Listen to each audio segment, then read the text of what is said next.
Kembali lagi di acara Forum Silaturahmi dan sekarang saya ada di Kota Bekasi. Mari kita pantau.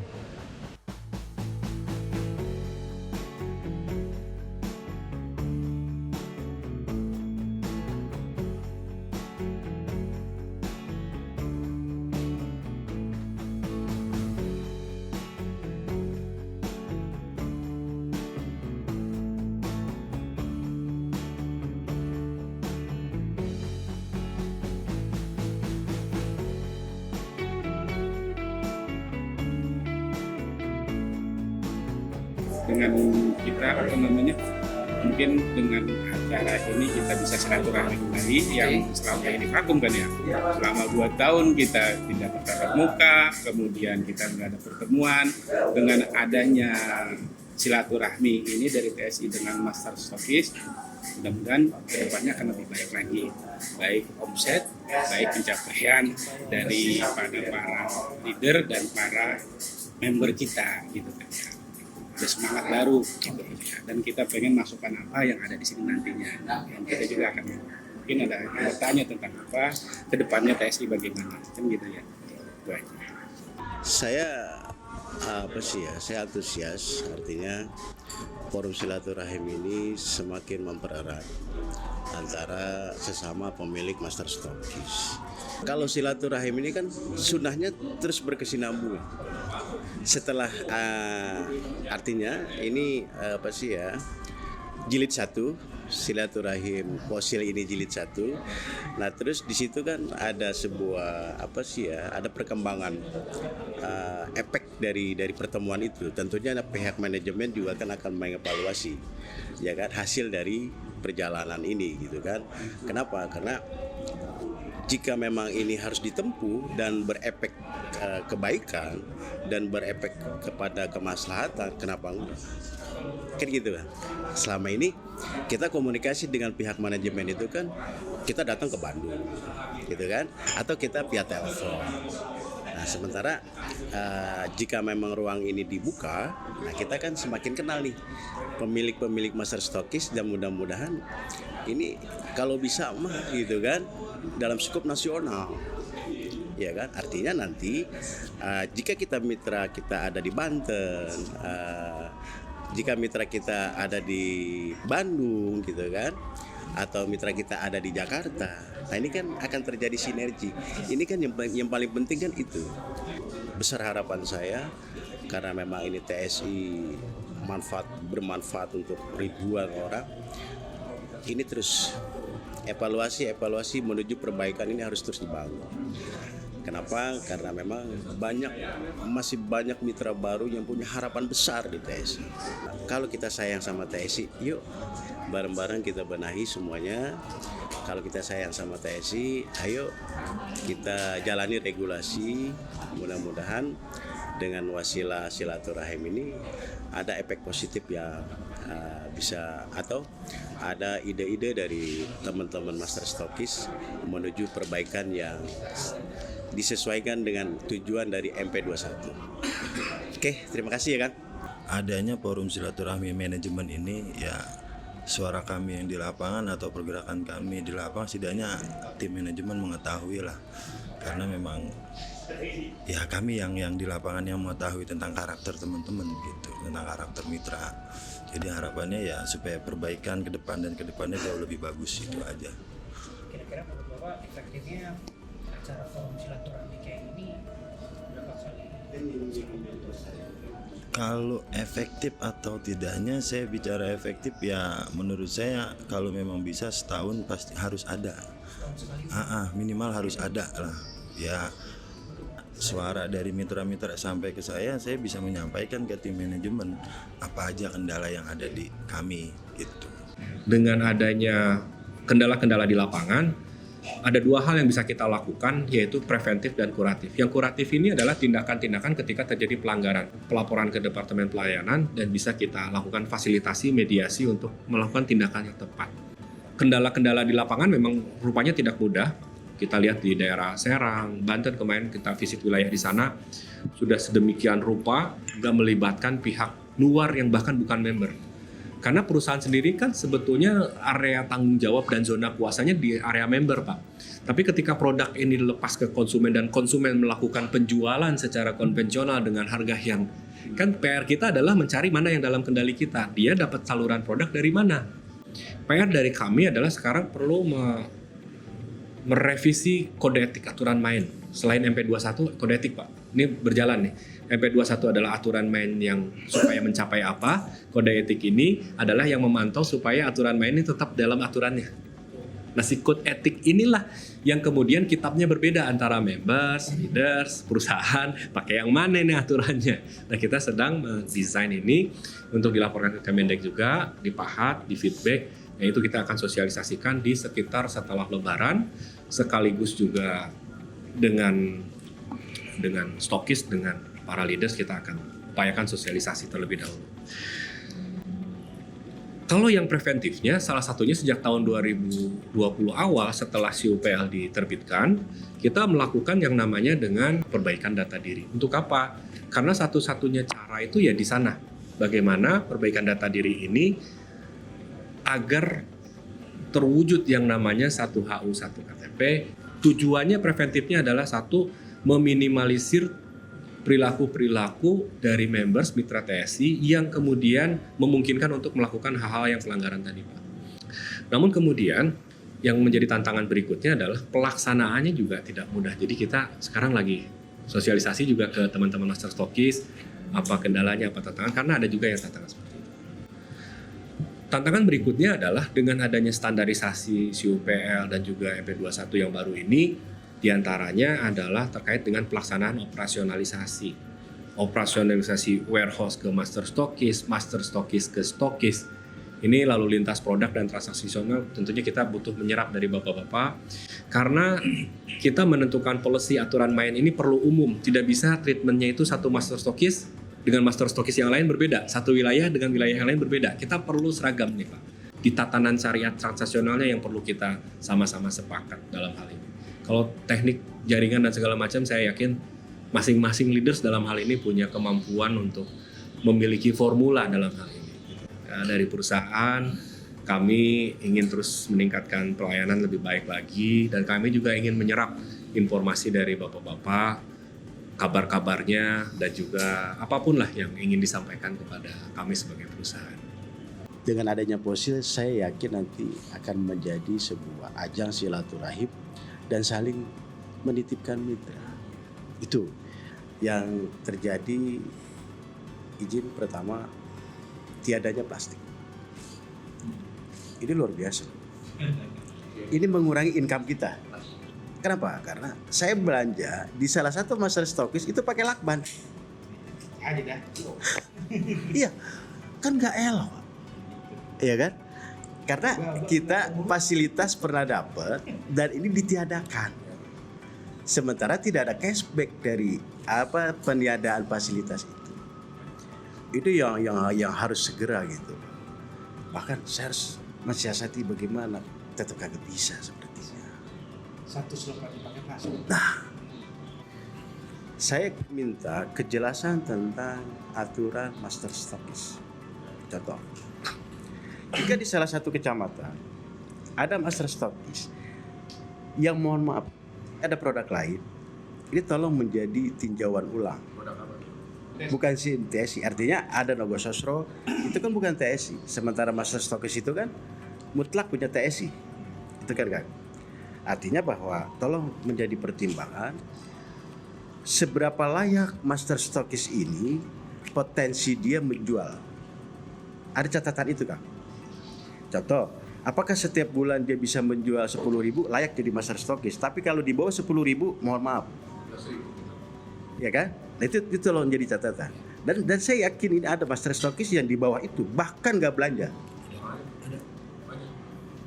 Beku dengan sendirinya. Nah, saya kepengen kejelasan dari TSI. Master stokis yang sudah tidak belanja, delete aja. Kenapa? Biar ada yang Itu ini mitra-mitranya mau bikin master stokis kejegal sama ada master stokis yang memang sudah tidak beroperasi. Jika tidak ada omset penjualan dari produk TSI dalam akumulasi per bulan sekian ribu, ini harus disikapi dengan ya TSI harus benar-benar ya kan, ya ID aja kan nggak tutup poin hangus, dan dengan sendirinya kan bisa juga master stokis itu hangus gitu kan. Iya. Nah, itu artinya apa, jangan sampai ini mengganjal gitu kan, mengganjal mitra baru yang memang semangatnya luar biasa tetapi terganjal oleh kebijakan TSI yang pernah ada sehingga tidak muncul lagi master stokis di wilayah itu. Jika master stokis menjual produknya ke cuma satu stokis, tolong dievaluasi. Ini nggak normal. Ini nggak normal. Yang sehat master stokis itu saya yakin dari berbagai stokis. Tapi yang nggak sehat, mohon maaf, ini tolong. Nah, terus ya diantaranya yang merusak sistem itu undercutting. Saya melaporkan mitra saya yang undercutting, saya laporkan. Mohon maaf, saya laporkan. Ini merugikan, mohon maaf, ini merugikan banyak orang. Itu mitra saya laporkan. Artinya bahwa ada master stokis yang mohon maaf, ini produk di drop kita. Mitra mohon maaf kan, kalau yang bukan petarung dikasih produk, wow, biasa. Iya kan?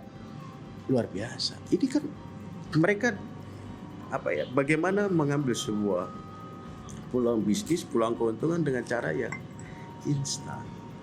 Makanya di saat ada pengaduan dari mitra ini tolong segera direspon. Tolong segera direspon. Jangan via telepon, turun aja ke bawah langsung. Biar bagaimanapun jangan sampai TSI menjadi pelindung bagi mereka-mereka yang malas. Ya kan? Ya kita tahu, karena kita juga kepingin bahwa kita juga berharap bahwa ini mampu sesuai dengan tujuan dari H2C, mensejahterakan ribuan orang. Nah, nilai itunya jangan sampai diracuni oleh oknum-oknum yang memang ya sekarang Kang, izin mohon maaf, mitra saya di Bogor 30 bungkus dikasih 30.000, dari kita 3.000. Kira-kira gimana? Sekuat-kuatnya kita gitu loh. Kalau tidak ada payung hukum yang jelas yang melindungi kita, lemah juga. Dan kita menanamkan sebuah harapan di perjalanan ada hal yang seperti ini, ya tentunya kan manajemen juga kan tidak menginginkan. Maka saya mohon kepada TSI, wasilah posil ini, wasilah forum silaturahim ini mampu mencatat dan menjadi evaluasi, menjadi masukan buat TSI bahwa ternyata ya dari perwakilan master stokis juga memang isunya itu aja sih kan. Kita juga udah sounding ke pimpinan, kresek tidak ada, kenaikan daripada laba juga Tidak. Gitu kan.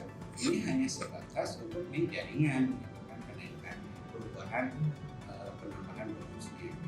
Ini master stokis yang mana penjualannya itu memang membutuhkan tadi bungkus kresek, karena pasti menjualnya itu tidak hanya bungkusan, minimal 100 itu kalau memang jual gitu kan. Iya. Nah, bisa banget dilewati, dan kami pun tetap dari ketika beres acara posil ini ya kami akan menyampaikan apa-apa yang memang menjadi masukan bagi perusahaan.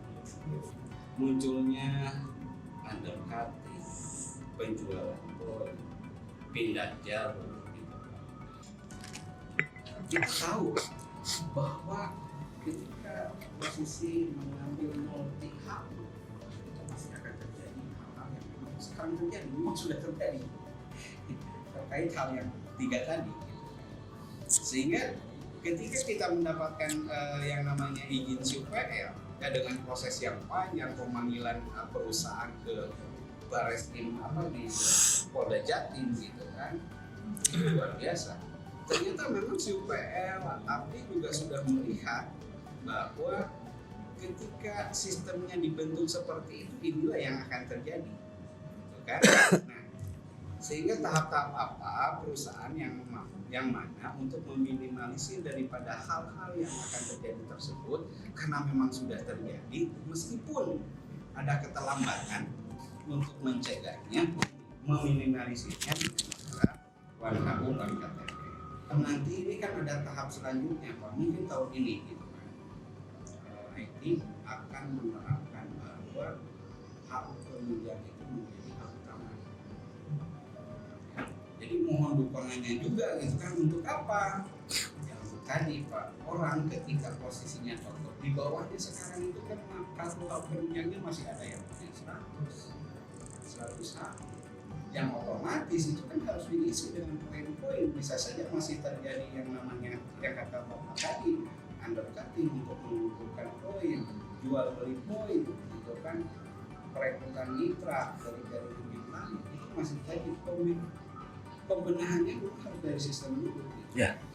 Nah, sehingga tahap selanjutnya adalah merubah, menjalankan gitu kan, aku pendukung menjadi aku utama. Berarti kan KTP-nya jadi masing-masing. Dan yang tidak bisa dirubah atau tidak bisa diributkan ketika meskipun Bapak punya poin misalkan master stokis atau stokis, poinnya banyak mau dikemanain ketika memang haknya sudah sesuai dengan kita akan beresin itu dulu gitu kan, supaya memang tadi satu orang itu juga dengan laporan yang sangat jelas gitu kan, pasti gitu kan. Karena beberapa juga master stokis ada yang dibutuhkan itu ada 3 ya. Master stokis ada yang dibutuhkan 3, kalau stokis itu banyak. Karena ketika laporannya jelas, contoh misalkan stokis A pelanggarannya jelas dan stokisnya disebutkan jelas, itu langsung kami suspend dulu. Jadi kami suspend, kami klarifikasi. Setelah misalkan memang posisinya dia membuat surat pernyataan, apakah memang dengan pertimbangan dihidupkan kembali stokisnya atau tidak. Tapi sampai saat ini memang ada masa stokis yang memang tidak dibuka-buka, meskipun sudah mengajukan ke kami untuk dihidupkan kembali. Kita sudah tutup. Karena apa? Karena tidak berubah, Pak. Perilakunya tidak berubah. Kan ini harapan-harapan yang memang kedepannya bisa TSI ini gitu kan menjadi benar-benar bahwa kita menjalankan jalan yang murni. Memang harus dari sistem dulu gitu. Meskipun berat, banyak yang komplain ini bukan orang yang yang memang tidak menjalankan bisnisnya. Ada juga yang sudah menjalankan, upload KTP saja Pak susah kan gitu kan. Ya sekarang kan ada tahapannya, ketika upload KTP susah, ya udah. Yang kedua adalah dengan kakak ada nomor ICT support yang memang sudah kami share gitu kan, itu bisa langsung pick call Pak. Jadi posisinya ini kenapa tidak masuk, nah itu bisa dibantu seperti itu. Monitoring masa disampaikan di pelayanan monitoring. Kalau untuk karena ini juga tim pelayanan ini baru dibentuk 1 tahun ya, ini juga masih meraba-raba gitu kan. Nah, untuk evaluasi sekarang itu sudah beberapa master stokis yang memang posisinya tidak di tahap yang tidak ada belanja dulu Pak. Itu sudah ada 2 atau 3 master stokis yang sama sekali belanja. Ya sama sekali tidak belanja, dan kita evaluasi. Itu memang monitoring seperti itu dilakukan hanya dengan tadi terkait dengan ada standarisasi, karena tidak belanja mah udah pasti lah jelas-jelas. Yeah. Ini masih belanja tapi masih setara stokis. Kemudian ada kata karena memang pemahaman bahwa members banyak jadi stokis. Jangan jadi stokis kalau masih selevel member. Setelah stokis banyak jadilah master stokis. Jangan jadi master stokis, maksain master stokis kalau omsetnya masih di stokis. Yeah. Master stokis itu perlu sudah terbangun yang namanya organik dari jaringan yang publik. Ketika ini ditargetkan, memang pada saat itu awal-awal kita 15.000, 10.000 dan juga ada stokis. Seiring waktu berjalan dengan kesukaan jaringan, memang master stokis turun. Nah ini kriteria seperti apa kan seperti itu Pak? Iya. Ya ke depan harus ada batasan omset master stokis itu. Itu mah dalam Perbaikan itu. Agenda evaluasi yang kedua itu kan tahapannya ini Pak.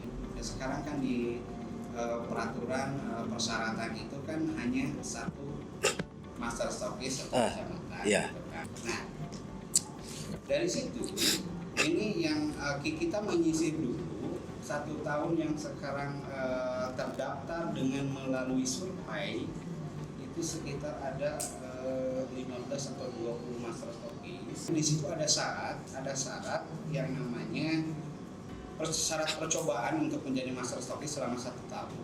Ketika posisinya memang tidak bertahan di angka 15.000 gitu kan atau lebih gitu kan, nah baru kita apakah ada kebijakan untuk yang namanya dari pimpinan ini kebijakan untuk penambahan waktu.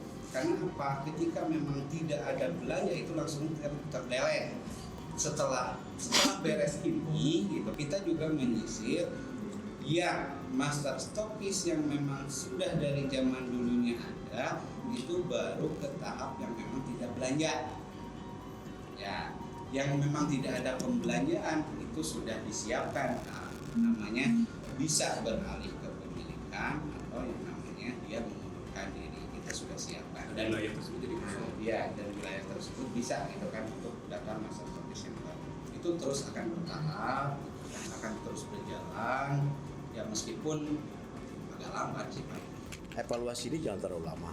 Kita harus fit. Apa Pak ini yang bulan Pak ini treatment seperti apa yang master stokis di bawah daripada misalnya lesi kita patok 15.000 per bulan. Master stokis yang di bawah master stokis yang di bawah 15.000 ini treatment seperti apa? Ya udah langsung aja bahwa pilihannya Anda tidak memenuhi syarat.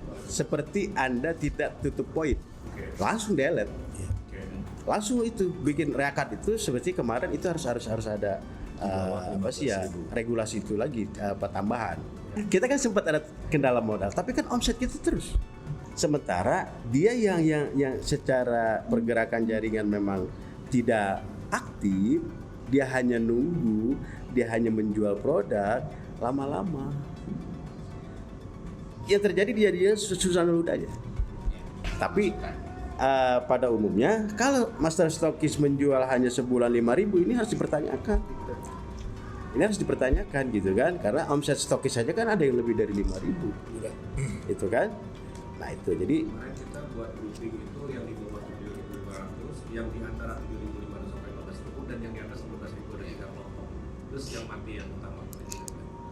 Treatment ini juga perlu ada diskusi dengan leaders, makanya perlu ada director atau presiden meeting. Ini mau diapain nih? Karena ini satu penunjang juga Pak. Yang 7.500 ataupun yang di bawahnya itu adalah ada satu kendala dari sisi jaringan apa yang bisa dikolaborasikan dengan leaders, atau memang benar-benar dia hanya ingin menjalankan, kalau menjalankan ya udah ganti statusnya jadi stokis aja. Orang kalau 5.000 lawan stokis satu aja masih kita stokis itu ternyata. Kalau cuma belanjanya cuma begitu kita aja ngapain? Sementara ada mitra yang lain yang lahir mitra baru dengan pergerakan yang luar biasa. Di saat dia belanja ke master stokis itu nggak ada produk kan akhirnya dan lagi. Kalau kitanya tetap yakin, tapi mitra yang kita rekrut, karena garansi awal kita itu kan harus benar-benar memudahkan mitra untuk mendapatkan produk. Saya besar harapan bahwa ayo kita bangun para master stokis yang memang lillah gitu kerjanya, artinya memang menjalani regulasi gitu kan. Dia menerima belanja produk dari manapun, dari stokis manapun, siapapun yang belanja yang penting bayar kan. Yang penting bayar, kita nggak ada urusan mau buat siapa, toh tetap kita dapat 950 sebagai royalti nasional, itu kan kita tetap dapat perbungkus ya kan. Nah, saya juga pengen tanya juga kaitan dengan omset kita kan secara nasional menurun, tapi kan pencapaian banyak. Ini harus terjadi bahan. Iya, omset nasional turun, tapi pencapaian banyak, bahkan omsetnya itu juga, bahkan turun. Nah, bagaimana ini trik Pak Bor selaku manajemen ITSI bagaimana kedepannya untuk mengatur itu? Pertumbuhan omset maupun aset di TSI selama ini dalam 3-4 tahun kebelakang ini memang tumbuhnya ini lemah. Jadi kalau boleh dibilang dianalogikan dengan anatomi tubuh ini, berat badan nambah tapi dia isinya lemak semua, bukan utuh. Iya. Sehingga sekarang walaupun dia turun sebetulnya dalam rangka untuk menjadikan otot lemaknya dibuang. Lemak ini dalam bentuk konflik, dalam bentuk seseorang yang masuk ke TSI dengan tidak menggunakan mindset sebagai seorang business network, tapi sebagai seorang konvensional berkedok network, itu yang menjadi lemak. Jadi kalau ditanya strategi seperti apa, yang paling tahu bagaimana strategi di lapangan bukanlah manajemen tapi leaders dalam hal ini pemain jaringan. Kita justru butuh itu bagaimana caranya agar leaders ini mampu membangun ototnya bukan dengan lemah. Salah satunya kita melakukan penyisiran lemak tadi dengan monitoring master stokis, regulasi yang kita kawal bareng-bareng, tindakan-tindakan yang dipandang penting untuk kuratif dengan tindakan-tindakan yang lebih tegas dalam hal ini suspend, pemberhentian. Itu mungkin Pak, karena boleh jadi kalau itu tidak sejalan, artinya dengan regulasi yang tidak tegak, dengan kalau boleh dibilang bahasa member ini pembiaran, meskipun kami agak terusik juga kalau pembiaran, karena kalau kemudian kita tidak mendapatkan informasi yang tidak lengkap itu memang benar challenging Pak, karena kita juga khawatir ada pihak-pihak yang benar. Terutama kalau kayak di Banten aja Pak, ini di Banten klasik, dua pihak, yang satu mengajukan, yang ini, kita berhentikan yang ini, ya Pak ya, yang ini jalan melakukan pelanggaran, jadi on and off. Nah ini kita perlu treatment yang memang bareng-bareng. Tapi kita sadar apa yang menjadi penurunannya, dan ketika kita naik kita sadar apa yang membuat naik, karena selama ini pada saat kenaikan kita sendiri masih berapa ini naiknya karena ternyata masuknya sedemikian masif perilaku yang bermodal mindset konvensional. Saya udah tekankan itu strategi mereka. Jaringan sistem di dalam sistem kan gitu. Dan orangnya kan kita udah paham dah bagaimana itu mencapai itu Pak. Apakah Pak Bil yang bersangkutan pun begitu dengan konsep dia bagaimana seperti itu kok bisa seperti itu ya. Gitu. Nah, faktorisasi kita sejauh master stokis dan stokis sejauh apa yang bisa kita lihat di sistem dan juga berdasarkan pelaporan 2. Jadi kita menghilangkan asumsi, opini, apalagi ada member mengambil tidak jelas siapa pelaku, siapa master, kita juga buta dalam hal ini, khawatir ketika melakukan satu tindakan, tidak dengan tidak jelas, kita ingin jelas. Nah, salah satu langkahnya adalah ada dua. Satu, menerima laporan, kedua melakukan monitoring dengan cara minimumnya adalah dari quantity base atau berdasarkan kuantitas secara sistem. Contoh, ketika kita meng-approve stokis atau kita approve master stokis, kita kan berdasarkan data. Jika ada leader yang mengadukan atau ada salah satu mitra TSI menemukan itu dan mengadukan, ini harus segera. Dalam antrian. Ya, ini harus segera disikapi. Jangan ditelepon, nggak bisa. Apalagi diundang, dikasih makan aja di sini kagak mau. Apalagi dia mau diundang, ditanya gitu kan. Setelah datang. Nah, sudah. Iya. Cuma di saat kita yang memang dengan perbaikan data, kita yang sedang mengikuti rule-nya gitu, datang mereka yang caranya Kalau gini, kalau dia ngembangin di wilayah kita, dia merekrut, dia prospek, kita titipkan mitranya di kita, kita jaga. Tapi dengan dia mengembangkan jaringan di wilayah kita, dia masuk dengan racun sistem di dalam sistem 1.2 ribu kan. ON nggak nambah. Karena mitra dia merekrut mitra yang sudah jadi mitra. Iya, Jadi kami setelah dari satu wilayah ini perlu mengejar, menggesa ke Bandung itu bukan lain karena record Pak. Serap, karena kalau dikumpulkan jadi malah tidak fokus dan tidak wilayah ini tidak meningkat berbeda.